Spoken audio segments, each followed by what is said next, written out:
Welcome back to Squawk Box. Join us right now, House Minority Leader Jeffries. There is so much to talk to you about this morning, about everything that's going on in Washington, about the BLS, the Fed. We could talk about NVIDIA, Democratic Party, but I want to start with this.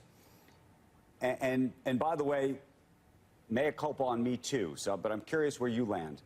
For the last several months, the Democratic Party, for the most part, has been publicly suggesting that because of these tariffs, that the economy was going to falter, that there was going to be a massive recession. And for whatever reason, that has not happened. And I'm curious why you think that hasn't happened and whether you think it was a mistake to be as critical as you have been. Well, good morning. Great to be with you. Donald Trump promised on day one that costs were going to go down. Costs haven't gone down. They've gone up. What we have seen, in fact, is job creation go down almost to record low levels. And so there is reason to believe that the economy is not moving in the right direction. The erratic tariff policies have created a great deal of uncertainty in the business environment. And uncertainty, of course, doesn't allow for the type of explosive economic growth that we will all like to see here in the United States of America. I think there's no real basis to conclude that Donald Trump has been successful, particularly as it relates to the core issue of driving down the high cost of living in the United States of America, which is too high, which was his fundamental promise to the American people. Costs aren't going down, they're going up. But are you surprised? I'm just asking, just as a person, are you surprised that the tariffs haven't had a bigger impact on prices, for example? I think it remains to be seen where this is headed. I'm deeply concerned that the tariffs are going to exacerbate the inflationary challenges that we already have in the United States of America, the affordability issues that we have in the United States of America, particularly as it relates to consumer goods and consumer goods that are going to be important to the American people as folks prepare to send their children back to school.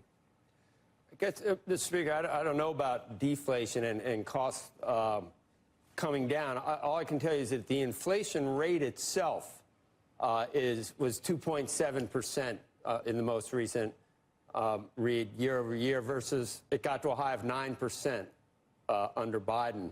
Stocks are at record highs. Unemployment is 4.2%. That's full employment. The GDP was 3%. The border is actually secure. We've got trade deals with EU, Japan, many more in the works, and trillions of dollars of foreign investment coming here. Iran's nuclear ambitions have been set back indefinitely. And I just wrote down a few things. So I just have to ask you, where is the calamity that you're talking about? And it almost seems like for Democrats, socialism is the answer to these problems. Or, I don't know, an end of democracy or something? We just don't get it. Well, actually, I'll tell you what we stand for, Joe. It's pretty clear. As Democrats, we believe in a strong floor and no ceiling. In America, you work hard, you play by the rules, you should be able to live the good life. And there should be no ceiling on your success, on your capacity to do anything in the United States of America. That's the great promise of this country. At the same period of time, there should be a strong floor. Today is the 90th anniversary of Social Security. It was born 90 years ago today. What we've seen from this administration is an attack on Social Security, an attack on Medicare, an attack on the Affordable Care Act, ripping Medicaid away from millions of Americans. That actually is the type of strong floor that we should also have in this country. You pass one big, ugly bill that's now law on a partisan basis that represents the largest attack on health care in American history. Hospitals will close, nursing homes will shut down, community-based health clinics will be unable to operate.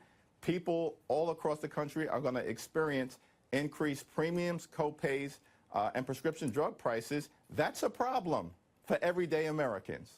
I'm not talking about people who are already wealthy and well-off and well-connected. I'm talking about the everyday Americans that I represent in Brooklyn and that we're fighting hard for. In fact, those same Americans, food is being ripped out of the mouths of hungry children, veterans, and seniors with the largest attack on nutritional assistance in American history. I find that problematic in the United States of America, and millions of people do so as well.